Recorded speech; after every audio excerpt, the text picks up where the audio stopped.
ஒரு 6 மாதத்துக்கு மேலே குழந்தைங்களுக்கு வந்து ராகி கஞ்சி கொடுக்க சொன்னாங்க டாக்டரம்மா. அதுக்கு நாங்கள் பாருங்கள் ராகி எப்படி ரெடி பண்ணியிருக்கிறோன்னாக்கா, ஒரு நாள் ஃபுல்லாக ராகியை ஊற வச்சிடணும். அப்புறம் 3 முழு நாள் 3 நாள் வந்து ராகி அப்படியே மூட்டை கட்டி முளைக்கட்ட விட்டுடணும். அப்போ பாருங்கள் எவ்வளோ சூப்பராக முளைப்பு வந்திருக்கு பாருங்கள்.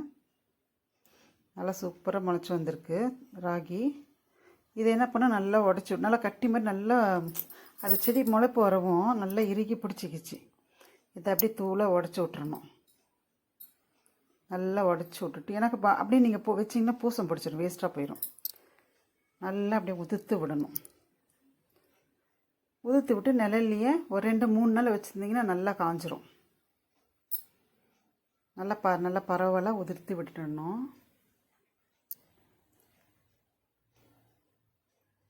பாருங்கள் 3 நாள் கழிச்சு நல்லா சூப்பராக காஞ்சிருச்சு. இருந்தாலும் நம்ம என்ன பண்ணலாம், ஒரு லேசாக வானலியில் ஒரு சூடு பண்ணிக்கலாம். இதுவே நல்லா வாயில் போட்டு பாருங்கள், நல்லா காஞ்சிருக்கும்.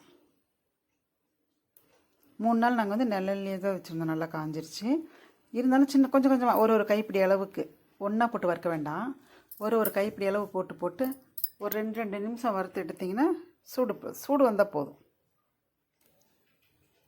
ஏன்னா நம்ம பவுடர் அரைச்சி வைக்கும் பொழுது கெடாமல் இருக்கணும் இல்லையா, அந்த ராகி நல்லா சூடு கிடச்சதுன்னா போதும். அப்புறம் பாருங்கள் மிக்சியில் போட்டு அரைச்சி ஜலிச்சு எடுத்து வச்சுக்கணும். மிக்சியில் போட்டு அரைச்சி நல்லா ஜலிச்சு எடுத்து வச்சுக்கணும். அப்புறம் நாங்கள் என்ன பண்ணோம், 1 கிலோ செஞ்சு நாங்கள் மிஷினில் கொடுத்து அரைச்சிக்கிட்டோம். அப்போ இன்னமும் பவுடர் நல்லா இருந்துச்சு. நல்லா 1 கிலோ போல் செஞ்சு மிஷினில் கொடுத்து அரைச்சிக்கிட்டோம். இப்போ இதை என்ன பண்ணலாம், நல்லா தண்ணியில் கலந்துக்கலாம். ஜலிச்சுமே கூட பாருங்கள் எவ்வளோ திப்பி விழுதுன்னு பாருங்களேன். ஜலிச்சு நாங்கள் வந்து இப்படி ஃபில்ட்ரு பண்ணிக்கிறது. இன்னமும் மேலே கொஞ்சம் திப்பி இருந்தால் கூட போகட்டும்ன்ட்டு பாருங்கள் எந்த அளவுக்கு திப்பி இருக்குது பாருங்கள். ஆனால் இப்போ 1 கிலோ மிஷினில் கொடுத்து அரைச்சது அந்தளவுக்கு திப்பி இல்லை.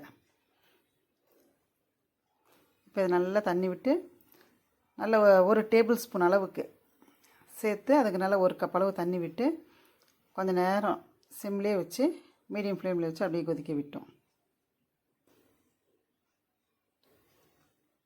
இன்னும் ஒரு 10 மாதம் 9 மாதம் அப்படின்னா இன்னும் கூட கொஞ்சம் பவுடர் சேர்த்து போட்டு நல்லா கொஞ்சம் கெட்டியான களி மாதிரி கெட்டியாக கூட ஊட்டலாம். இது சின்ன ஒரு 6 மாதம் 7 மாதன்றதுனால நாங்கள் அப்படியே கொஞ்சம் லிக்விட் ஃபார்மில் கூழு காய்ச்சி குழந்தைக்கு ஊட்டணும்.